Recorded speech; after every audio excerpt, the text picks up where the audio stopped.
watching Glitter Gel Pen. A lifelong, one-sided conversation of us consuming every pop culture podcast ever.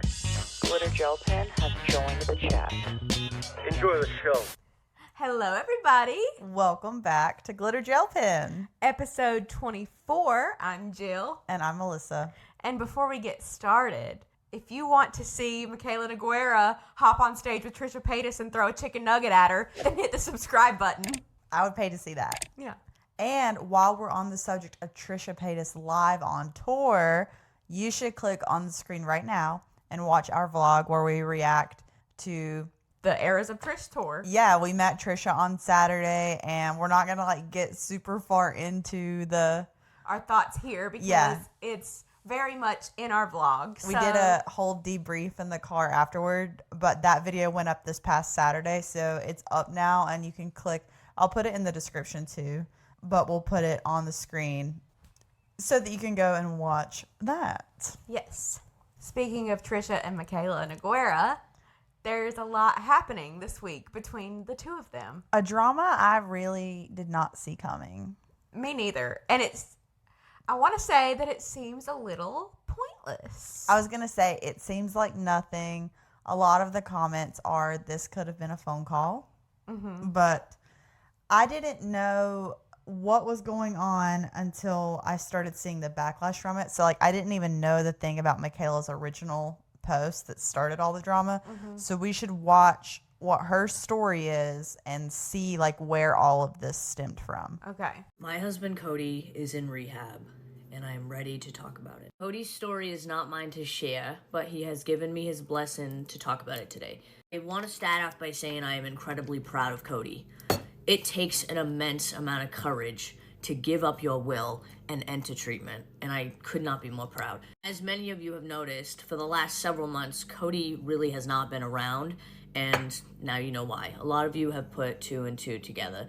Many of my longtime loyal followers, Cody being an addict is not news. He has shared his story openly on TikTok. Cody has struggled with addiction from a very young age, and I knew Cody was an addict when I met him. When I met him, he was living in sober living, and he had just gotten out of rehab. He moved from Nevada to Massachusetts to go to treatment here, and the only reason he stayed is because he met me. Understand, sobriety, recovery, is not linear. Addiction is a disease, and it's very complex, and unless you yourself or someone very close to you has struggled with addiction, it's hard to understand. Relapsing is a part of the recovery process, not a failure. January 2024, my husband relapsed on drugs. In April 2024, my husband relapsed on alcohol. I am not new to addiction or addicts, but what I am new to is marrying one. And putting on a brave face the entire year of 2024 was the hardest thing I have ever done in my life. There's a reason addiction is known as a family disease, because it doesn't just impact the individual, it impacts everyone around them. 2024, I faced some of the scariest nights of my life. I'm talking calling the police because I'm scared my husband's gonna die. To anyone who has had a spouse or a family member who struggles with addiction, you know what I mean when I say, I didn't know who that person was anymore. I felt like I had lost my husband. I figured I was gonna cry at some point in this. Addiction's really fucking hard, guys. Whether it's you facing it or the people around you. I'm sure many of you remember I had a little bit of a mental breakdown in December. I watched his addiction worsen, and it became so hard in our home. And I had to make the really difficult decision to remove Cody from our home. He ended up getting his own apartment, and I said, you need to figure it out. Because as much as I can try to get Cody to want to be sober, he has to want to be sober. The addict is the one who has to get sober. I no longer could enable it, and I couldn't be around it. Now remember this, isolation is the devil's playground. So Cody being alone in this apartment, hopeless, struggling bad with addiction, he's losing me, he's about to lose everything. He hit rock bottom. Remember when he got the apartment, I secretly took one of the keys because I was so scared that if he overdosed or hurt himself, I wouldn't have a way to get in. So I secretly took a key and I didn't tell him. That's the shit. That's how hard this shit is. 2024, I am begging Cody to go to rehab or get help or anything, but you cannot make an addict want to get help. They have to want it themselves. And on March 2nd, 2025, I get the phone call from Cody. And he says, I'm done, and I'm going to rehab. I can't explain the feeling of sleepless nights every night, worried about my husband, to knowing that over the last month and a half, he's been in a safe place, getting treatment and getting help, and finding his path to sobriety. Like, shit's fucking crazy. Easy to judge addicts. There are so many stereotypes. They lie, cheat, steal, manipulate. Cody is the kindest, sweetest, most selfless, intelligent person I've ever met. And to watch someone struggle with addiction who, like, damn well doesn't deserve it is really difficult. The question is, what's next? Support however long Cody wants to and needs to be in rehab. Cody gets out, I am waiting for him with open arms. I love Cody with all my heart. He is my person. I will stand by him. He genuinely deserves so much compassion right now, and I hope you guys will support him and me as we navigate this. There is one more thing I want to mention. If you're a drama channel or my Reddit fan club, addiction is not tea. I understand you make money off of talking about me, my life, whatever the fuck. People die every day from addiction. And if you take the time to make up some stupid ass story or just sharing the news or whatever the fuck, there's a special place in hell for you. I just want you to know that. You are the scum of the earth. Period. Don't make someone's addiction journey harder than it already is. That's someone's life in your hands. Had to say that. I love you guys and thank you. And I definitely feel a weight off my shoulders now that I could share that with you. But we'll see what's next. Okay, so first off, I mean, obviously she had a hard time. Mm-hmm. Like, dealing with someone with addiction has to be hard. I've never personally, like, been through it. Yeah. But I can imagine to some degree. I'm sure not the full extent. Yeah. But, so I understand. I do have a comment about her last comment saying that the drama channels talking about it are going to make it harder for him than it needs to be. And to that I say, but you're talking about it on your platform and it's putting it out there the same. You're putting it out there more than a drama channel covering it even would. Yeah, I feel like overall, not only did she post the video to share the story, she started the video off with like a hook of like, my husband is in rehab. Yeah. And it's like, okay, like I hear that is very serious, you know, but if you don't want people talking about it, you do not do this. Yeah, you have millions of followers. Like, if you don't want it hot on him, then it has to be.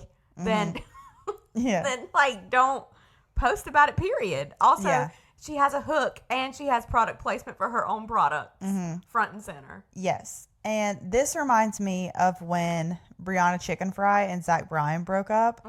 And she like made a video crying on her bathroom floor and was like, please don't do coverage on this.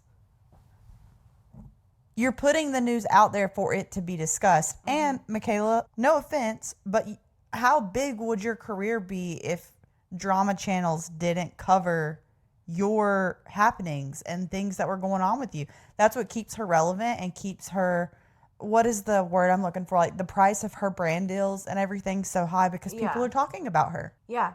She had me through the whole thing. I could look past the product placement. I could look past the hook. I was like, I feel bad for her. It's a hard thing to go through that and for like her and her husband.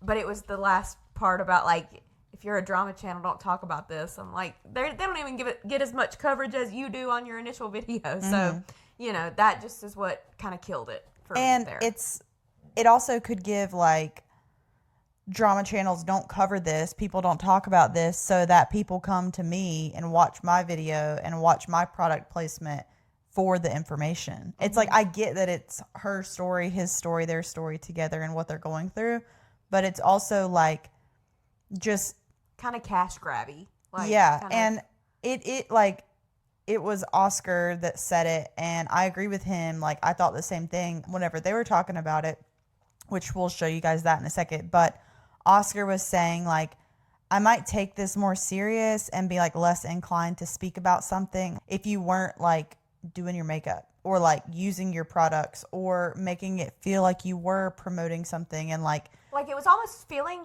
as casual as like a get ready with me. Yeah. But like she's talking about this hard, dark topic. You can be serious and talk about serious things and ask people to respect your privacy and everything, but like be serious and be respectful of the situation and not like make it such a casual thing. Like, get ready with me and talk about my trauma. And I'm not, obviously she's been through a lot, like in the last however long, like I can't even imagine what that's like. But there's just this part to it to where and this is why we're talking about it in this way, is like, you don't have room to get mad at the internet for reacting to what you put out there to be speculated, discussed, shared, and people talking about it is only going to bring more awareness and like normalcy to what she's experiencing. So like, it's not such a negative thing if people are talking about it, because it's opening up a conversation that me and you wouldn't have sat here and talked about addiction or people that struggle with that ever unless she would have put that out there. So like, that is good at the same time. Yeah. So we can watch what Trisha and Oscar had to say about this video on Just Trish.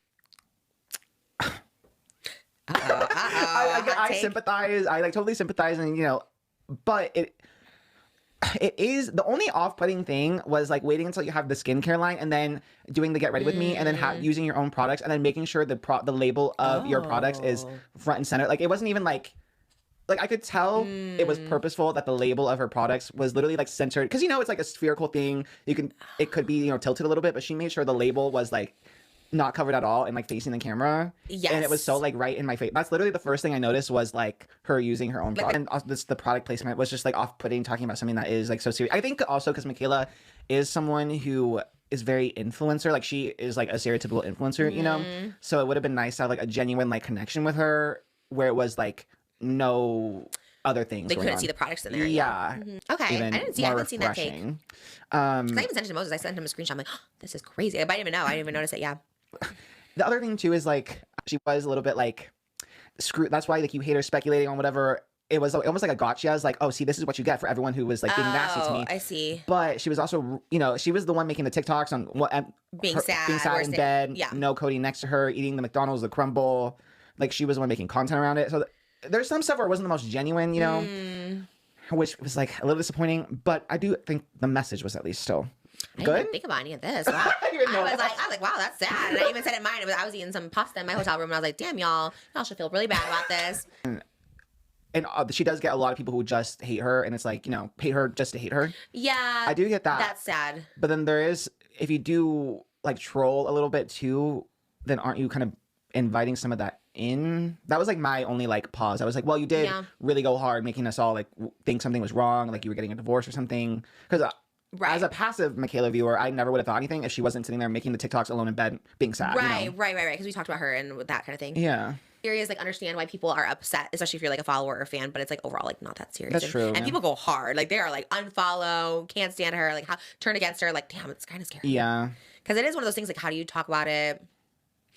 Mikayla's young too, where it's like, I guess you just think I don't know. I've done a lot of like videos where I've talked about some, I don't know, it's kind of weird to like even one of my videos, I just talk about like a product or something, or have my product there. I don't know. It's tough. It's so hard because I guess if it's just there and you're just using the product all the time, I guess. And her thing is get ready with me.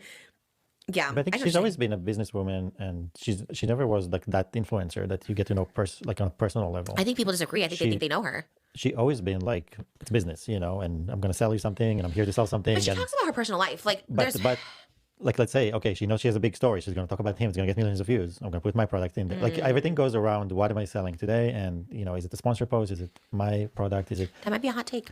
Because it's heartbreaking. You see a person you love, and there's no way you can help them. And then that means she's alone. And that was like her person, like I don't think she connects on personal level with people around her. I think that was her person. That was her personal life. and he's not there. And Yeah. it's horrible. I mean, I feel really, really, really awful, bad for her. And it's like for life, like addicts are for life. Like you're always an addict. It's tough. Like I feel awful for her. But Yeah. aside of that, I just think she's a business influencer. Like, Yeah. you know what I mean? That's Oh, that's interesting. But I think that would have been a good opportunity for her to be authentic, like fully Yeah. authentic, you know, because it is something so personal and like Yeah. something that like so many people can relate to Everyone talks and like about. really side with her. So I think it was an opportunity to just be fully like, and she could have just sat down and not shown any products and it still would have gone millions of views. But I For think sure. she like can't Like, take the but business she- hat off. So just, this is all advertisement all the time. It's just a question of what she's going to use to advertise the thing. But if we're like And getting a this time- divorce and I'm like showing like if I'm drinking out of this, I'm like, so it's really sad because Moses like cheated on me and it. You know what I mean? Like it's like you don't really. and the errors of Trish posters behind you. Yeah, where's that one up here? Probably just. I don't Like think it's she crazy. has that It's like, passion. Like, you have a passion of sharing your life. She does. I think she has she that. does. I'm I don't disagreeing. think so. I think she has a passion of selling and getting views. TikTok is weirdly on Moses' side lately. Everything. He has a whole Stan account on there.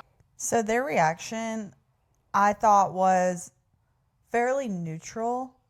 Like, not only did they not even critique her, maybe just like Oscar, like we pointed out, like he pointed out about the product placement is weird whenever you're saying something so serious.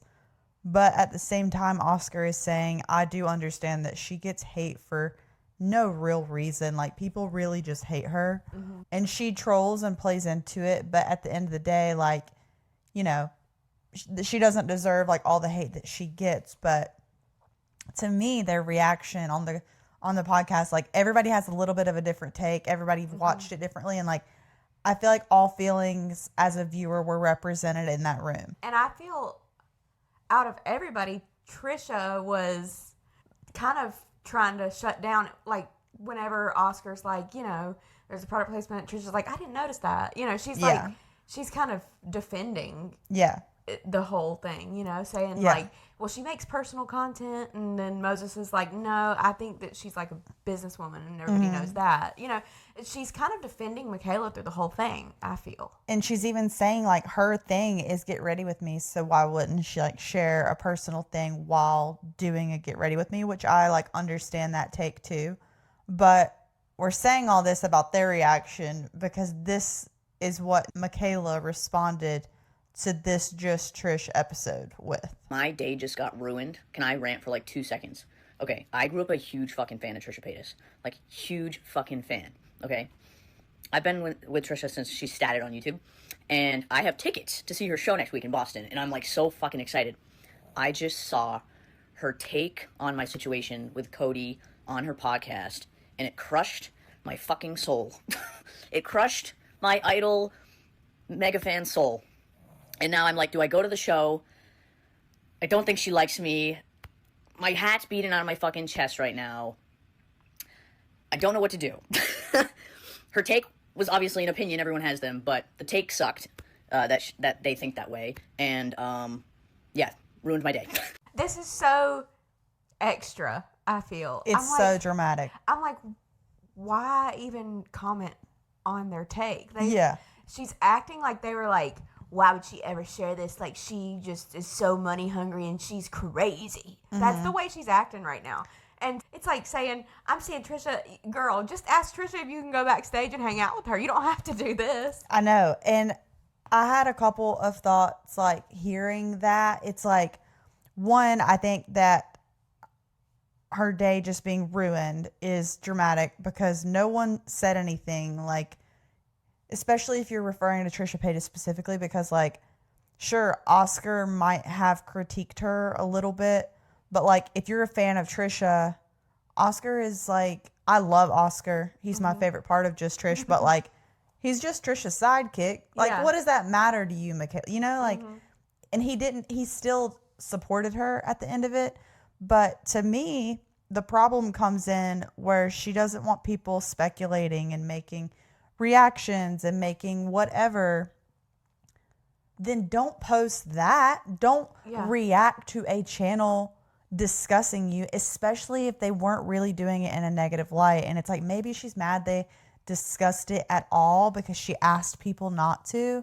But you can't put any information you want to out there and expect everybody to react the way you want them to. Like, that's not how the world is. There's different opinions. And like you said, all the opinions were, I feel, represented on the Just Trish, Yeah. podcast. I just am like, girl, this sounds like I really actually want to like meet Trisha Paytas and hang out with her. Yeah. And, you know, I'm going to her show, so instead of messaging her to ask if I can like hang out with her, like I'm just going to post this so that she notices me and we can like make amends at her show. Yeah. That's what this feels like. Yeah, I have a funny theory. It's not like, I know this situation isn't funny, but you know, you can judge us even for discussing this, but in my opinion, the information's out there. We're not speculating on if her husband's actually in rehab or anything like that. We're discussing information that was put out into the public for people to be aware of. So that I'm not saying anything about her struggles or anything. And I'm even kind of thinking like her reaction could have been her having a really bad day with it. You know, like whatever.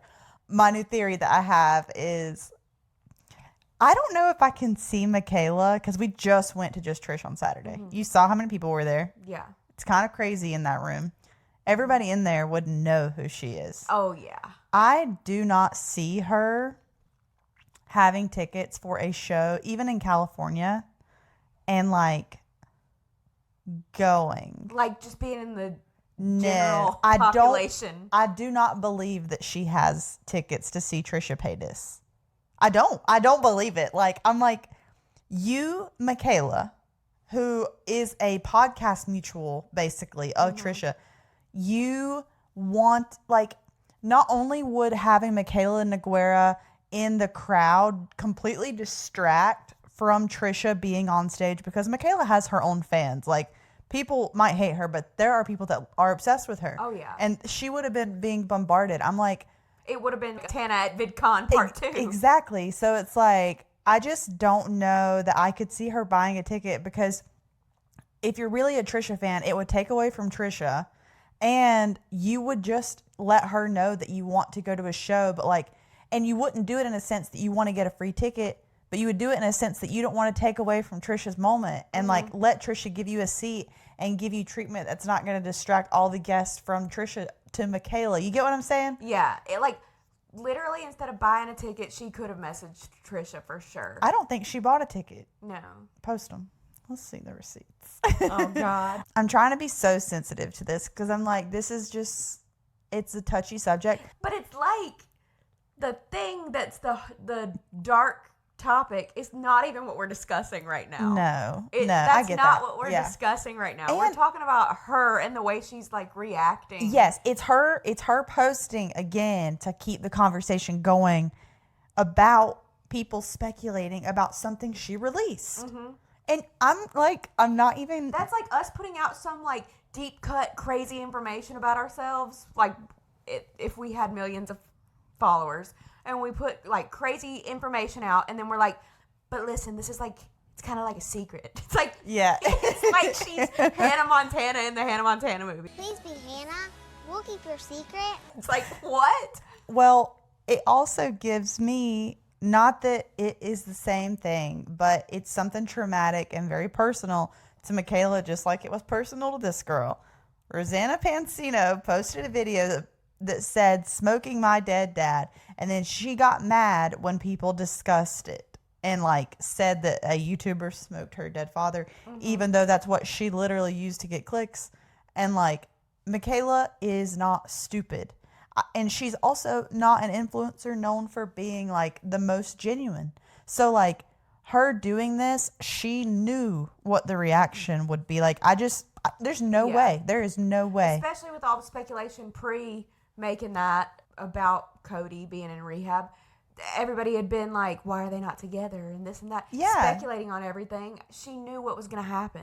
And her posting TikTok sad and alone in bed whenever she's married is obviously going to make people go, what's going on? Like, the internet's power over you is only like, it's what you allow them in.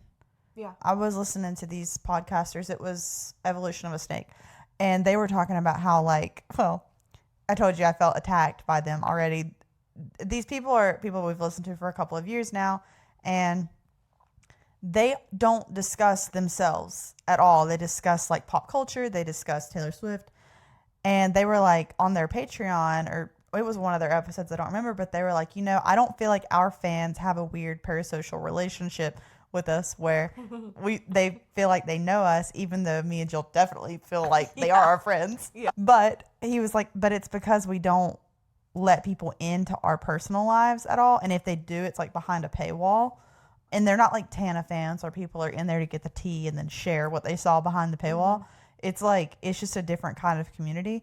And like, it really makes me wonder because like on our podcast, we've never really dove into our lives at all. Yeah. Aside from like how we're doing, like what we have going on.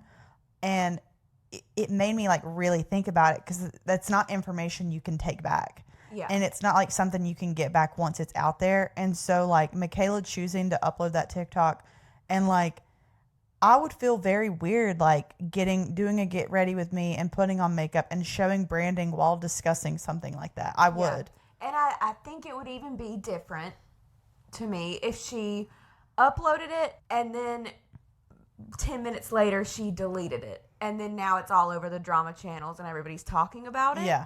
I It's could still see- up. Yeah, I could see that could be a little too far because you're talking about something she obviously took it down because she regretted putting that out and was like, never mind, I don't want to do that. But this video is still up. So this is not something that she's like, I don't want people to know about this. It's also like the TikTok climate, it can be so toxic and like really short attention spans. And she didn't say the thing about people not discussing it until 10 minutes into the video.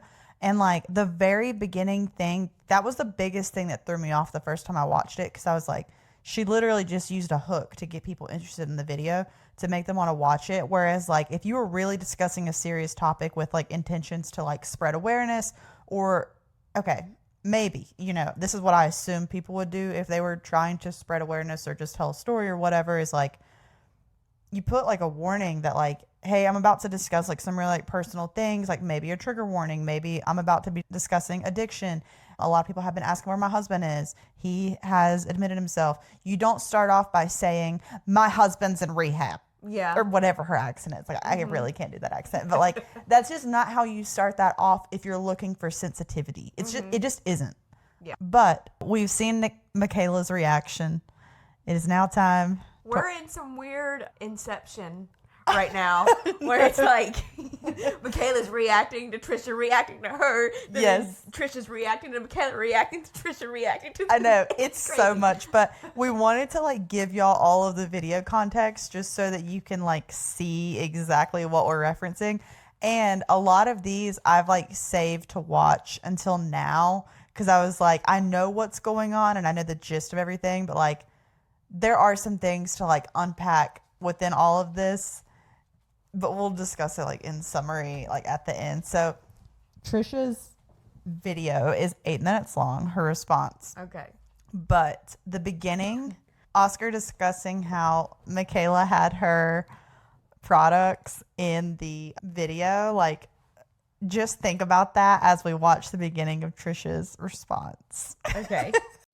Okay, this TikTok is from Mikayla. So stick around for 1 minute if you're Mikayla, or you're going to take Mikayla. Second of all, we just finished filming Not Loveline. We're in our leopard and cheetah print.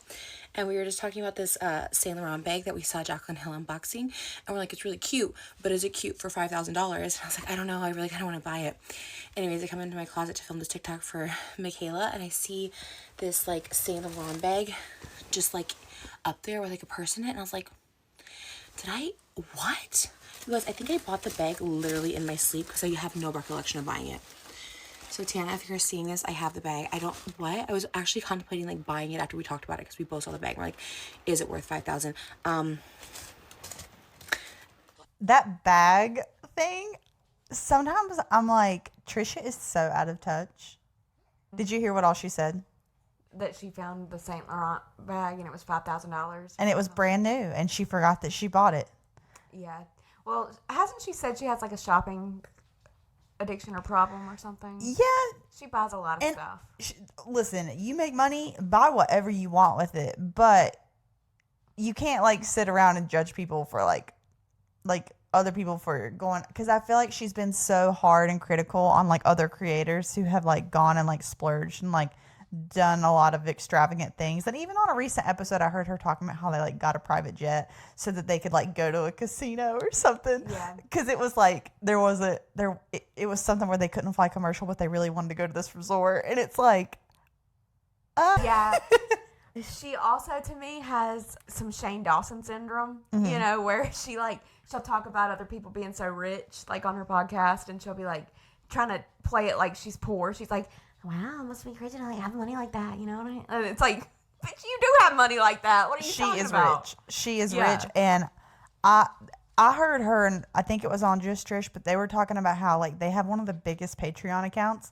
And there's like someone that like I'm subscribed to that me and you like broke down their numbers, and we were like, wow, they're making like $20,000 a month. Yeah. And it's like, that's minimum. And so like, you know, it's a lot more. Like, there's a lot of money being made on Just Trish and like their whole like thing that they do. Not to mention on Not Loveline, they even have a Patreon that's completely separate, and they do like more scandalous versions of what they put on YouTube. And it's like, Canceled also has a Patreon.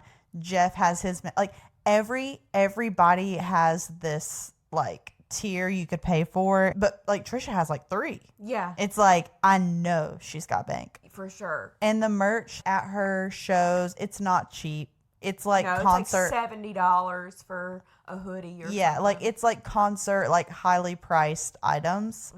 And no disrespect, we didn't discuss this in our vlog, but like, other than 4 dancers and the projector screen that comes with the venue, there is 0 money being put into this production. Yeah.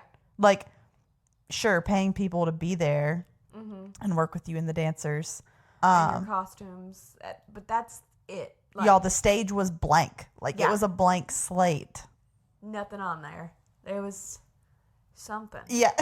Like, and it wasn't bad overall. Like, you go watch our video if you want to hear us talk about it, but like, she's just not putting a lot of money into like, this tour. She during the boot gate, you know, where she was talking about how she's not even going to profit from this. I'm like, how are you not going to profit from it? I don't believe it anymore. I believed it then. I was like, yeah, like touring, you know, kind of you break even. This is essentially most of the time what happens because you put a lot of money into it. But Trisha, come on. And whenever we got the Just Trish tickets, whenever they first went on sale, and she 100% had on the dynamic pricing for Ticketmaster. Oh, yeah. Because before we had gotten our tickets for the meet and greet, my end was showing that there were only like general admission seats left, but you still paid per seat. And the tickets I got were $200 each. I got 2 of those. And then, Jill, you logged into your computer, and then you were like, no, I see meet and greet on my end. Those were $300 each.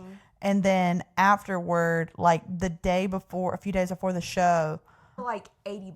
$80. Like, and the tickets that I had, I wasn't even able, because of the way the organizer of the event was, I wasn't even able to resell the tickets because I guess she was trying to avoid scalpers. So those tickets that I paid $402 for, I could only resell for a maximum of $85 for both of them.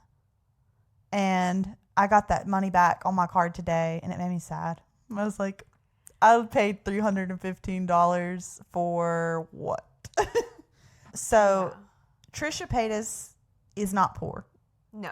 As much as she tries to pretend and relate to us, the woman is very much doesn't know now what it's like to struggle financially. Honestly, sometimes whenever I hear them talking about the food that they eat every day, I'm like, imagine how much money they spend on food, like eating out. It's like, it costs and like so they get much. Just multiple things on the menu, like even if they're not going to eat it all, we'll get like, they'll be like, ooh, I want a chicken sandwich, but also like I want a bite of this, so I'm going to order this too. Cut to us at Chili's splitting a triple dipper to save some cash. Yeah. So I don't think so, but I think I bought it in my sleep, and I'm also pregnant, so we're gonna blame it on that. All right. Hi. I have to clean up my closet. Do not judge me for my closet. Real quick, I just saw Mikayla's Instagram stories from like 3 hours ago, and I like have to make a TikTok. I feel like this is my biggest platform in the way to reach her the best, and so things don't get like misconstrued or screwed up. First and foremost, I've always been a Mikayla fan. I've always had Mikayla's back through every scandal, and I think I even said in the podcast, like in the grand scheme of things, the stuff that Mikayla gets canceled for is just like so unserious. Like, it's so unserious, right? Like, you think of all these men that we just like let pass for all like really serious shit, and you know, Mikayla's cancellations are just not serious. I've always had her back, always related to her. I posted a TikTok this past Saturday when she made her TikTok about Cody's addiction and what she's had to deal with. And I was like shook. I never talk about hot topics on my TikTok. I always save it for my podcast because that's what it is. But I was so shook, and I had so much compassion. I've never been in that situation. I can't even imagine that situation, being a newlywed, having the whole internet speculate, but also having the person you love go through like a sickness. Like, I talked about it in detail, how it's just like not fair. It's not fair. She's handled it really well. And that was my first take. And then we talked about on Hot Topics, and there's always a discussion and discourse of different opinions that are out there. And being an influencer is like so great. You get the money, you get the bag. It's relatively easy as far as like physical labor. You get a lot for a little time. And there's more plus sides than like downsides. The downside being people speculating about your personal life. Even if you don't share, Mikayla is a sharer, but even if you don't share, people are going to have an opinion. And that is what sucks, because if you're not an influencer and you don't talk about it, no one has an opinion in your life. It doesn't exist. But being that she is public, like, it does suck. Everyone has opinions. So we were weighing different opinions, and I just, commented on a different perspective, and I was like, oh, okay, I could see where that could come across as this, this, and this. But let me be clear. Let me be so, so clear. It's the worst. And I feel like we were clear about that. Like, going through something like that has to be the absolute worst, especially at a young age. For both of them, they're both very young, especially being newlyweds, especially being in the public eye. Like, all of that is like, I can't even imagine. Seeing Mikayla crying over something that I have done or said makes me really, really sad. And if I can correct it, I will, because one, she was saying a lot of people said, don't look at this kind of stuff. People have hot takes and stuff like that. And in my head, right, she doesn't see it. She doesn't look at it. Of course, I realize I have a podcast, and I realize people watch it, and we are mutuals, and I love her. I've DM'd her. I really, really do like her. So I'm so sorry that you like even saw that, because like, it is something you shouldn't have to hear, especially dealing with this kind of bullshit. It's something that was like a hot topic, and we like talked about it, and like, so sorry you heard it. So sorry you heard it. And so sorry if you thought that I even like contributed to any sort of pain, or if I did contribute, not even if you thought, if I did contribute to any kind of pain, you're crying because of something I said. And that is like not who I am at all anymore, especially about another female, but especially a younger female influencer. It's a freaking hard world. I've always had your back when especially older influencers pick on you, because we've all been there. Lord knows when I was in my early 20s, like, if people still held me to my early 20s, yeah, I would, what? Like, it's not fair. It's not right. And I sincerely apologize. She said she had tickets to my show, which is so insane, girl. I will come hang backstage, come hang side stage, come hang anytime. Like, I love you. I've been DMing you. I'm like, girl, come on my podcast. Come, let's hang out. Like, I love you. I feel for you. You are a number one influencer because you are so relatable to everybody, younger girls, but I'm a whole decade, 15 years older than you, and inspiring to me. And I really do mean that. And I feel like because you've seen some of my TikToks in the past, I've done a ton about you. I really have always had your back and defended you. And I love you. I truly do. And I think you're amazing. And it breaks my heart that you were crying over something that was said on my podcast. And like I said, we talk a lot about a lot of people. I just assume people don't look at things, which is a crazy assumption, but I know for me, I truly can't look at things about myself. Even when it comes, if I'm a hot topic, I kind of have to get the bullet points from Moses, because I can't look at things about myself. So, I sincerely apologize. And you are so strong for dealing with everything you're dealing with. I could not have done that at that age. I didn't deal with it at my age. Everyone saw me spiraling on the kitchen floor till I was damn near 30 years old. So you're handling it really well. I'm really proud of you. And what you said about Cody was so beautiful. And I thought you handled it very tactfully and with as much grace as possible. Who knows what I would have done in that situation. And the fact that you're supportive and you're there for him and showed emotion, I appreciate it for you. And if I can give one final piece of advice, I've been doing this since I was 18 years old. like I said, I was a mess, so you're handling it really well. But yeah, my best piece of advice is to stay true to you and stay being whoever you want to be. If you want to share information, share that information. If you want to stay private, and just keep being true to you, because people fall in love with you for you. And the other piece of advice is, yeah, I know it's hard to not see things, and like I take it as like you being someone who supports and watches my content, which is like so cool and it's so amazing. But even when I hear my favorite creator start talking a little bit about me, I hear my name Trisha, I kind of turn it. I don't care. It could be Tana, who I have a podcast with. I turn it very quickly. I'm like, I don't want to hear. You don't want to hear. And it's brought me a lot of peace. Easier said than done, for sure, but delete Reddit, skip past any of your TikToks, protect your peace, protect your happiness, because truly, if you don't see it, it doesn't exist. So no one's talking about you on the internet if you don't see it. And like I said, I know it's easier done. You are very influential. You are a very hot topic, and I'm wishing you all the success. I love seeing you thrive. Despite all this, you've been really positive. You've kept working. That work ethic, though, it's amazing. And I truly love you. And I hope we get the chance to meet in Boston. If you still want to come to the show, we can get you in side door, backstage. It's an honor. It would be an honor. But I love you, and I sincerely apologize. And I hope that you see this. Hopefully enough people tag you and be like, and make sure you tag her. Be like, you have to see this. It's nice. I promise. Because sometimes when people say that, when they preface it like, this is a good one, Moses will be that person who's like, this is a good one. So I hope you do see this, because I love and support you so much. I think everyone on the internet, I see a lot of myself in you, and I'm proud of you, and you have a great life in what you're doing at such a young age. I'm envious of. I wish I was you at that age. I wish I was you at this age. I think it's beautiful. I love you. I hope you have a good night. Yeah, this felt a little like Trisha was doing it because she felt that she hurt someone's feelings. I understand, but it felt a little like pointless. Yeah, it's also like Trisha apologized for her having hurt her. And I don't think there's anything wrong with Trisha saying, I'm sorry you heard what I said, because Trisha doesn't have anything to be sorry for. Like, especially Trisha, like, if anyone should be sorry, it's Oscar, right? Yeah. He was the only one saying anything. Trisha was defending her. And then it's like, I don't know, Trisha said a whole lot of nothing by even making that. Yeah, I just feel like it didn't even, none of this warranted an apology, in my opinion. I don't even think that Oscar needed to say sorry for anything he said. Okay, I put myself like in Trisha's shoes and say, like, we had the podcast, like, and Mikayla reacted that way to it. If I were Trisha, I would have been like, girl, I did not mean anything by that. Like, I was defending you, but if you want to come to the show, like, come backstage, like, let's hang. Yeah. Like, it would have been that simple, but because Mikayla posted it online, that's why it warrants a response. And I'm honestly, like, I'm so tired of the era of, like, complete sensitivity to everything. Like, I understand being respectful and being, like, as they say, like, holding space for people's emotions and for people to feel however they feel. But it's like, Trisha didn't do anything wrong.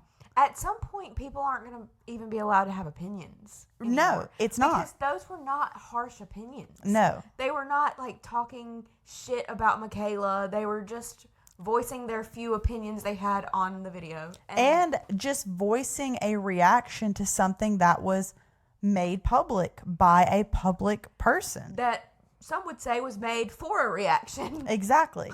Exactly. Just Trish reacted to Mikayla's reaction to them. Okay. On Just Trish. Okay. Inception again. Let's see what they said. I agree with the comment, to be honest, because obviously Mikayla has spoke out, not loving the take from the podcast. And normally I wouldn't care if I believed what I was saying or like agreed with myself in past tense, but I did go back to see it because I was like, damn, what did I really say, to be honest? Yeah. And honestly, I think Mikayla was pretty valid. I think my point I still kind of agree with. You know, I think I was just trying to say that Mikayla is known for being like the ultimate influencer, and she does have the knack for being able to sell the hell out of a product. So I think it was just a little distracting maybe to have, do such a confessional and honest style video as a Get Ready With Me and obviously that's her style and I get that, but I'm just saying maybe that was a little bit distracting. And also I think my second point was, maybe it was a little intense to say everyone who's commenting on it, there's a special place in hell for them because, as a content creator, you did kind of play into the speculation a little bit. But granted, there is a big subsection of that's not constructive criticism and it's people who just hate her. So I totally get that.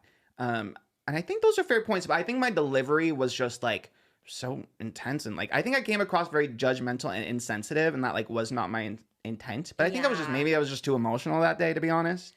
So I felt bad. I really did feel bad because I feel like I think because I actually don't dislike Mikayla. Yeah. If I thought she was just like a mean, nasty person, I wouldn't care. But I have a soft spot for her. I do. Yeah. And anytime we've ever talked about her, I feel like I think she's very camp. I usually am pretty neutral on Mikayla.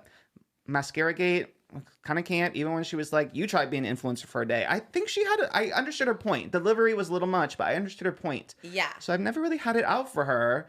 But I totally understand that I came across like very mean and judgmental, and especially if she's going through such a sensitive time. And I think I just worded it so insensitively. And in my head too, I was trying to be nice by paying her compliments. I was like, yeah. I commend her strength. The fact that she is willing to take him back with open arms is very beautiful. Yeah. Her work ethic is just so insane. The fact that she was going through such a hard time was able to do it all. But I also understand how, because my tone was so judgmental, that could be perceived as like passive aggressive when it was genuine compliments, because I do think that does take a lot of strength to still be able to present and get your work done despite all of that. So I was genuine about those compliments. So okay, I love Oscar. I do too. This is like the perfect apology to me, and what I mean when I say like stand on what you say, because he's apologizing for, maybe he could have worded things a little bit more sensitively, but he's not saying like I shouldn't have said that, you know, this and that. He's not going back on what he said. He's still saying like I thought these things, maybe I should have worded them differently. Yeah. And I really agree with that, and I love that kind of an apology. I do too, like someone who's just not afraid to like give their opinion, because it's like at that point, like Oscar is in a back and forth conversation with someone who's saying he is acting one way towards them, and he's like, no, I'm not. I think you're like sensitive to the subject, and that's okay. So I probably shouldn't have had as much emotion coming from my end. Like that makes sense. And I liked what he said too. Me too. And I mean, how he said maybe he was like too emotional that day. You know, his dog like died recently, like he said on that episode, and so he could have just been not thinking. One, he probably didn't really think about the fact that Mikayla would really see him talking about her, you know, and then also probably just wasn't even thinking about how it was going to come across or anything like that. But I agree with what he said. Like, it's out of touch for her to say like, there's a special place in hell for you if you discuss this. It's like, what? Like you're putting it out. What are you talking about? Yeah. And it's like, you don't decide what my sins are. Like, you don't, or whatever. Like, I don't know. It just felt so like, what? That doesn't make any sense. Like, who are you to put a story out and then be like, but don't you post anything about this? It's just very weird. It is. But yeah, I think everybody should start apologizing like Oscar. Yeah. Just like stand on what you say. Say what you mean. And, you know, you can clarify if it needs further clarification. Like how he said he could have worded it differently. Right. But other than that, like, if you have an opinion, you have an opinion. So, and this whole scenario could have been a phone call. Mikayla chose to first post the video, second to react to a podcast that was honestly being so supportive of her and always has been. So I don't know. I don't even know if I want to like blame the problem, like this whole thing. Like, Mikayla shouldn't have reacted. Like, if she had an issue with something, she could have like just asked. She could have just like DM'd Trisha back. Yeah, like responded to Trisha that you bought tickets. It was the posting like, I have tickets to her show. No, I don't know if I'm going to go. It's like, that's the clout chasing that we knew you were after. Her being like, I have tickets to her show and now I don't know if I'm going to go. Just gives like girl in high school who knows that like everybody wants her to do something and she's just looking for attention by being like, yeah, I don't know if I'm going to like do that anymore because so-and-so doesn't seem like they want me there. And it's like, they just want them to be like, no, like we really come, please come. We don't want to do it without you. You know? Exactly. And so I always hated that. But yeah, we can move on now. One conversation that I've seen since, well, I guess we really discussed it like 2 weeks ago, is Alex Cooper on Call Her Daddy.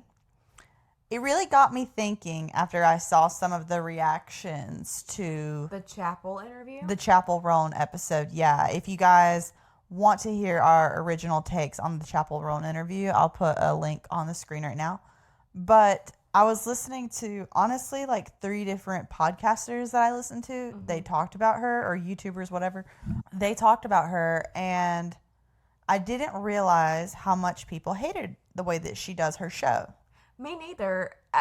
Okay, but can I say, because I've watched some as well, and every single one that I've watched, they make fun of the "What's up, Daddy Gang?" Yeah. And I didn't know that other people hated that as much as I do, because when I would listen to it to cover whatever we were going to talk about that week, whenever she'd say that, I would get so like internally just like mad. I'd be like, "Oh, I hate it." Back in the day, because I liked her podcast whenever she would talk about sex and like give like advice or like have people tell like sexual stories. Like it was kind of niche and very bizarre, like how open women were being on the show.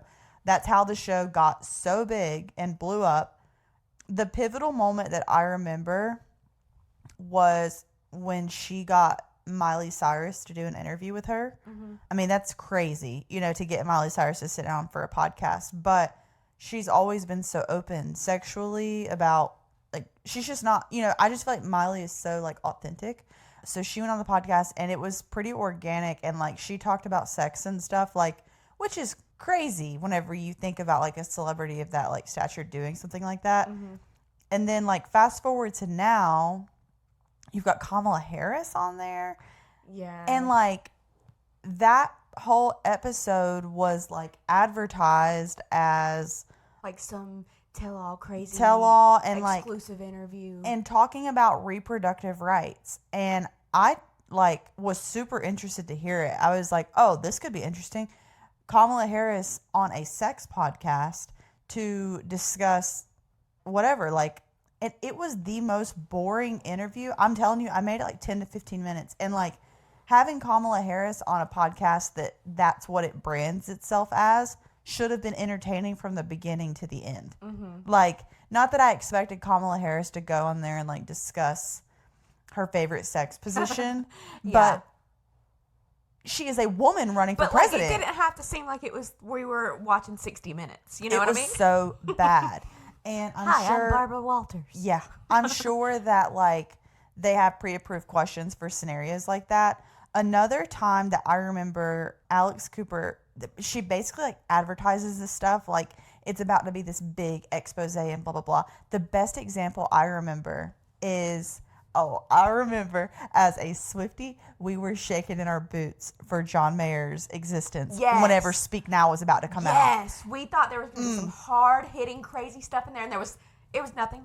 It was crickets. It was a nothing interview. The most juicy thing out of that interview is him saying that after he hooks up with a woman, he likes to sit naked and play guitar for her. And I'll never, like, all I could do in that moment is imagine that woman is Taylor Swift. And you know that she ate that up. But like, yeah, no, she did. She was like, ooh, an artsy boy and he's naked in my bed. Yeah, ooh. Yeah.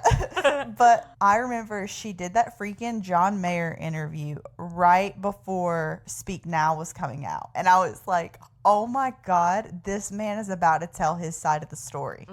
That's how she advertised it. And it was a flop. She always like hooks you with something that it's like she's clickbaiting, but it's like actual clickbait kind of. Like it's not like, ooh, this is gonna happen, but you just make it an exaggerated title, and the thing that you say actually is what you're talking about. Yeah. She will like say that this is gonna be something, and then it's just not that at all. Not that at all. So the conversation around Chapel Roan and Alex Cooper is Chapel Roan came off so bad in that interview. Like, I think that was like our summary of the whole thing. Like, despite the specific things that she said that everybody on TikTok has a problem with, like, it was just an all around. Chapel did not come off well. It did not look good on her part. No part of me wants to be her fan after listening to her speak. We don't learn anything else about her. Like, there's just, we knew everything that she was saying. yeah, already. there was nothing there. And I really didn't think about it. I was watching Swiftologist, and he was like discussing, because he has a journalist degree. Like, I feel like he has a right to really give an opinion on stuff like this. And he was just saying that she had full power to like dive more into what Chapel was saying and like ask. Chapel was giving sometimes. She was giving things, giving different thoughts and ideas for you to take a lane to go with it. And Alex Cooper would not take any of them. She stayed straight ahead. Yeah, and then she just jumped to the next question. So Chapel never got to like explain herself, and I'm not really defending Chapel either, but Zach was just pointing out, and I just didn't think about it till I heard him say it, that like that possibly with a good interviewer, that what everybody misconstrued about Chapel could have had clarification. Yeah. In the interview. Yeah. You know? And like one specific thing that he brought up was the comment about mothers. And like, okay, like Chapel Roan is from a town like what we're from, you know, like it's very common for like women our age to not like have that much money or like be kind of stuck at home with their kids. Like, and there could be a sense where you would describe that as miserable in some ways, but instead of having a discussion about how most of America is like women and mothers are kind of like neglected and like isolated and things like that, instead of having an interesting conversations as to why they're miserable, Alex, she just moves on. It's like, what's the most Midwest thing about you? Yeah, she was like, so what do your friends think about you being famous? Yeah. And it really is so like just not. It's like she doesn't listen. Yeah. She's not an active listener, and you need that when you're an interviewer. Yeah. I also, the week before Chapel's interview came out, she had Ellen Pompeo, Meredith Grey from Grey's Anatomy, and I also watched that one. That's the thing, like I only watch the interviews on Call Her Daddy whenever it's someone that I really care about. Like, I tried to watch the Ed Sheeran interview, the most boring piece of content that's been put out so far this year. I don't ever watch her. That Chapel interview was the first full episode I've ever watched from her. The Miley one was so good. It really like made me a fan of her. And I'm telling you, whenever and I understand she's married now, like she's not out having crazy like sex experiences and stuff anymore, but like women are never going to stop having those experiences, and you could continue to make that content. And like I feel like she just doesn't make as much money like the more explicit it is. But $100 million, is that what her last deal was for? Because the first one was $60 million from Spotify, and then the second deal, I mean, it was close to $100 million for this most recent deal that she did. That's crazy. But I can't imagine, because like how I haven't been listening to Call Her Daddy for a long time. Honestly, the first thing I ever saw of Call Her Daddy was the Cole Sprouse. Yeah. Being cringy on there. Yeah. So I didn't know anything like prior to that. But just thinking about like, how did we pivot from a sex podcast to like having what are supposed to be these like really professional sit down, I don't know, interviews? Like, how did that come about? Like, what episode was that the pivot? I don't know. And I honestly hate her podcast now, because it feels so like fake, in a sense that like, yes, she's getting these huge celebrities because her podcast gets a lot of streams and it's a big like platform, but she doesn't ask any questions that are going to make people think or make them question. I don't know, like she's just not diving into anything. And I'm so curious as to what Chapel's team is saying and thinking now that this Call Her Daddy episode has honestly gone as negative as it could have for publicity stuff. Like, honestly, when we first made our video talking about Chapel on the Call Her Daddy episode, our opinions were a hot take. Yeah. And now I feel like it's the popular opinion. Yeah, and I will say this, like, obviously, like, we're two, like, straight white women. Like, sometimes I don't even feel comfortable like giving my opinions on certain things because I don't understand a lot. But whenever I heard people that were like part of the LGBTQ, like whenever I heard people starting to be like, Chapel needs to like, she doesn't have to be the face of our gay politics and like stand up for that, but like she inserted herself into the conversation, and then whenever it didn't go the way that she wanted it to, she stepped out of it. And I'm telling y'all, she's not going to be famous in a few years. No, she's not. She's not. I think she's, oh my God, going back to the first ever episode, Jill. She's just not cut out for this. I think that she's just not cut out for this. Us having the premonition from the very beginning. I love that is not gonna age like milk, and it's gonna age well. I feel we really like the amount that we laughed whenever we first like started the podcast, because like who are we? We had 11 subscribers when we first you first we said had that. 11 subscribers, and I sat here, my happy ass on this couch. I said, Chapel Roman, you're just like not cut out for this. And like fast forward 4 months, and oh my God, you were right. Yeah. The whole internet is like, and not that I'm like, yay, we need to all turn on her, but she's really not giving the energy of someone who is like able to deal with this. And or it's like, it makes me crazy because I'm like, just don't go on Call Her Daddy. Like, don't go on podcasts that are supposed to be so personal and expose and whatever. Like, don't do that if you don't want people to hate you. And about like her saying, you know, why do people look at me for politics and stuff? It is like, I heard a take, I don't know if it was from Adam or somebody, but they were talking about how, you know, she built her whole brand and career on drag queens and being gay and like those are political subjects. And so she used it to her advantage all of those years to get to where she is, but then won't stand up. Yeah, and then won't stand up when things are happening, you know, and denounce things. And honestly, like, if you think about the time that she blew up and then look at the climate of like our country, like politically right now, it's crazy. Like, it's honestly crazy that she isn't saying something. I've seen people in comments saying that she's from a Midwest town and she probably was just like the most liberal person in her Midwest town. So she like kind of thought she was liberal, but she's actually kind of like a closeted Republican. Yeah. And people like try to hate on people that think that. I could totally see, like, she was raised in a place that is that way. Like, she, believe it or not, you can be a lesbian and be a conservative at the same time. Yeah. Like, people are not one-dimensional. Like, there are multiple, like, sides and different beliefs that people can have. And, like, I don't know. I mean, I just thought it was interesting to hear someone point out, like, yes, Chapel is out of touch and, like, very unlikable in that interview on her own, but with the right interviewer, that could have at least been an interesting conversation. And it could have taken turns, you know, and she could have like redeemed herself through that, possibly. I'm trying to think. There was a I forget whose take it was, but they were just pointing out too, like on Call Her Daddy, like people are tuning in for the guests. So, like, the audience of each episode is catered to that person that she's bringing on.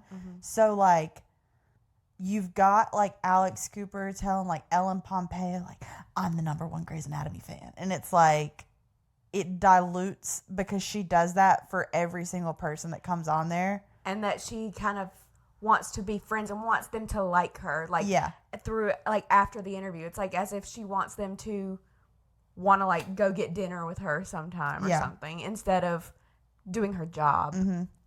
I just think it's interesting too, the fallout with Alex Cooper and Alex Earl happened not that long ago, and now I'm seeing all of this negative backlash. But remember, we talked about how the PR person that worked for Unwell left when Alex Earl left, and then you have this big negative public thing happen with Call Her Daddy and Chapel Roan.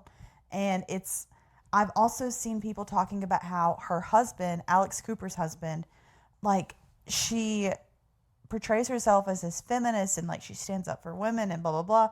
But if you look at the inner workings of her company, it's all men. And ever since she's been with her husband, he controls the company. And not in a bad way, but like if you were the Unwell Network, Call Her Daddy, brought up on the idea of like empowering women, wouldn't you want to empower strong women that could be more fit for the jobs? Yeah, to like work for you. Yeah. But there was apparently like a negative piece supposed to come out about her or whatever, and like that was going to be a part of it. I don't know if it ever will. It was a Dumois, the piece that was going to come out. Someone had like told her about it, but you know, it may never even be released. But it's just interesting that PR person left Unwell. Now all this bad stuff is happening. Like maybe that woman was just really good at her job and we didn't even know all the work she was doing behind the scenes, but who knows? I did see the Brianna Chickenfry TikTok.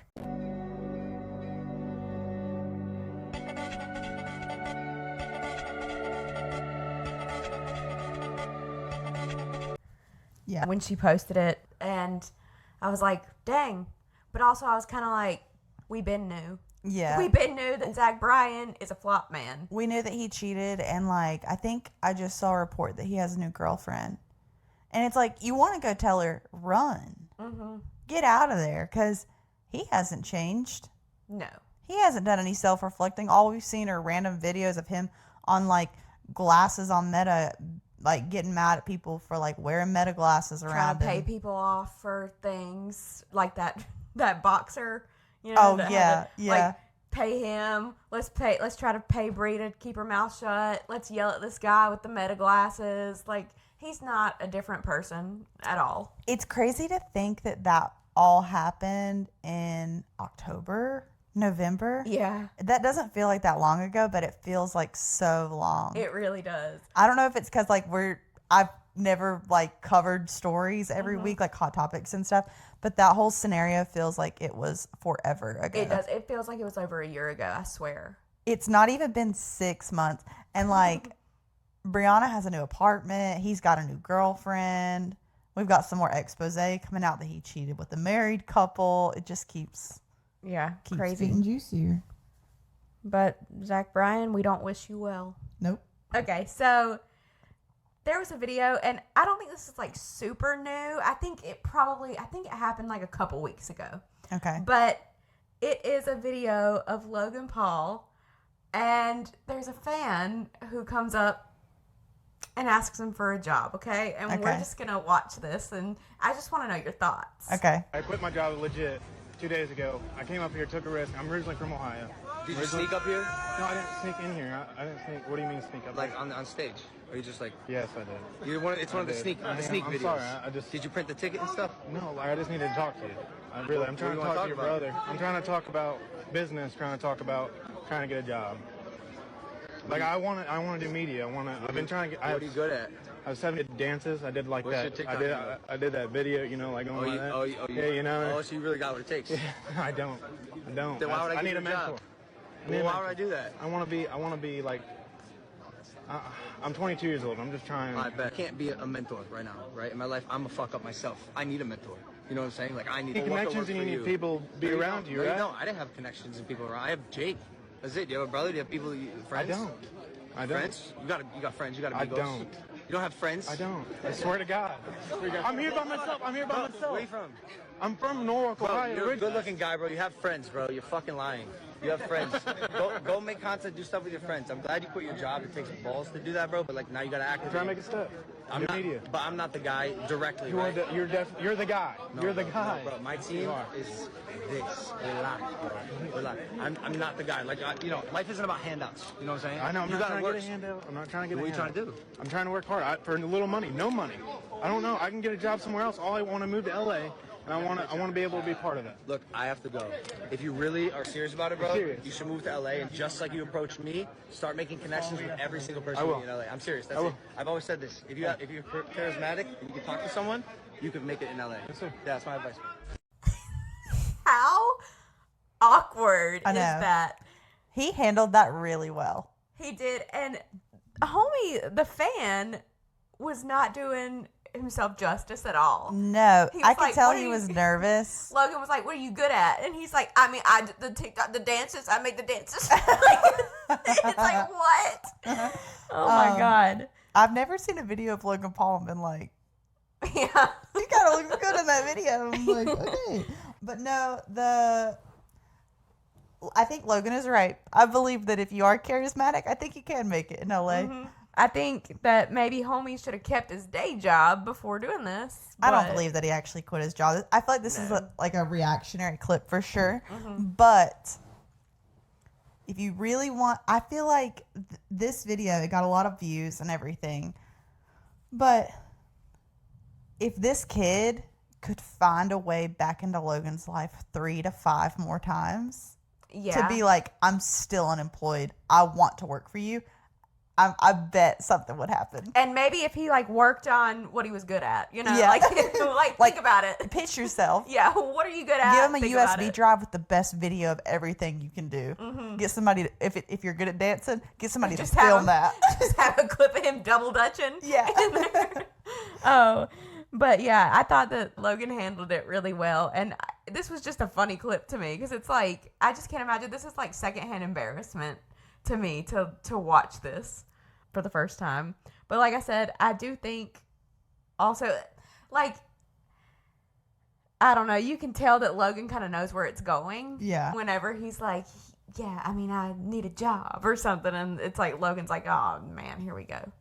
I looked in the comments on that video, and the top comment says, now Austin Wallace is pretty famous. And I clicked on it, and he has 1 million TikTok followers. Guys, follow your dreams. Yes. Like, if you want to do something, do it.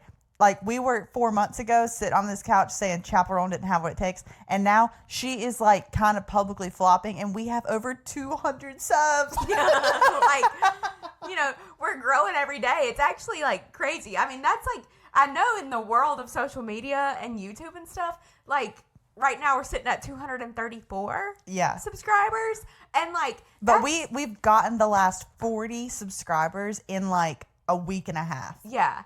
And I know, like, it's not a crazy number in the world of social media, but like to us, that's crazy. Like over 200 people listen to us like every week. That's crazy. And our numbers are actually higher than that. And you know, a lot of people who watch us are not subscribed.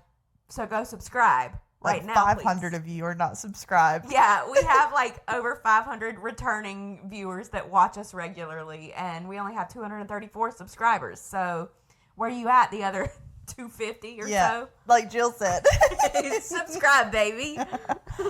But, I mean, yeah, follow your dreams, because now the guy that asked Logan Paul for a job and got turned down has 1 million followers. And I don't know when that video originally happened, but the comments look like it happened on March 16th. So that was less than a month ago. And there he is. Yeah, maybe that's what we need to do next time we meet anybody. Tell them we need a job, and then we can go viral. Oh, the next time Dave Portnoy does a free meet and greet, like somewhere, we are jumping on a plane with a resume. Yes. On it, a sizzle reel, like all of it. But yeah, what's been going on with you this week? I've been overstimulated a lot, but I'm fine. Like, you know, we went to Trisha on Saturday, and I've just been trying to continue my exercise regimen. I've been discouraged by it because my scale is up 2 pounds. But, like, I did, like, my month. Tomorrow will officially be, like, 1 month since I did my first pictures. But, like, the pictures look different, which is the only thing getting me through, because every day the scale has been the same. But then I thought about it, and I was like, you know, I dropped, like, 5 to 7 pounds because it fluctuates, like, within the first, like, 2 weeks. Yeah. So I feel like I didn't really lose that weight. I feel like it just fluctuated. And then, like, because you can only, the way that I'm eating, I could really only lose, like, half a pound to a pound a week. Like, I'm not doing a major deficit or whatever. But I don't know. I'm trying to, like, not get discouraged by it and just keep going. Yeah. That's kind of where I am. I haven't stepped on the scale because I just felt like this weekend was bad. I don't even know that it really was. Yeah. But But I'm like, I don't want to look. I'd rather just like not feel like complete crap about myself. Yeah. You know, by looking. And also I'm like about to start that time of the month. Yeah. And so I'm like, now's not a good time. Yeah. Now it's just not a good time to take a peek at the scale, you know? And I know that about myself. So we're just not gonna. And we're going to continue to just do good every day, you know? Yeah. But yeah, other than that, just going to work, doing my daily thing, working on things for the podcast. Yeah. We have some cool ideas coming up. We do have some cool ideas. I don't know why that was so funny. Oh, I said it so like I was serious. I mean, we do. I mean, You're not wrong. they're cool ideas, guys. We are like we're like 500 and something watch hours away from being able to do members only content. And we don't know what we're going to do there yet, but we are working on it, and we have our Patreon ready to go. As soon as the member stuff is ready, we're going to put it all out there. But we're like stepping up. And next week we'll record our first like double week to get prepped for the summer and stuff. So we've got some like different episodes coming up too. It should Not be necessarily exciting. deep dives this time. It's like fun stuff, fun concepts, cool ideas. Yeah, cool ideas. So subscribe, stay tuned for that. What was the subscribe for today? If you want to see. Oh, yeah, if you want to see Mikayla Nogueira hop on stage with Trisha and throw a chicken nugget at her, then you click the subscribe button. That would be iconic. Be sure to rate us 5 stars on Spotify and Apple Podcasts. I see that we have a lot more Spotify listeners these days. Whoop. We appreciate you. Please rate us 5 stars. It really, really helps us. And maybe even leave a comment. We've gotten 0 of those. We do not have any comments yet. So, like, even if you hate us, comment that you don't. Yeah. Or you can comment that you do. It's engagement. We respect honesty around here. Yeah. But we'll Maybe see. not cruelty. No cruelty. Honesty. Someone told me I looked like I had fetal alcohol syndrome. She said, I'm new here. But. Well, Jen, there's your shout out. All right, guys. We'll see you next Monday. TTYL. Bye. She's 21 and I'm a savage, but she gotta live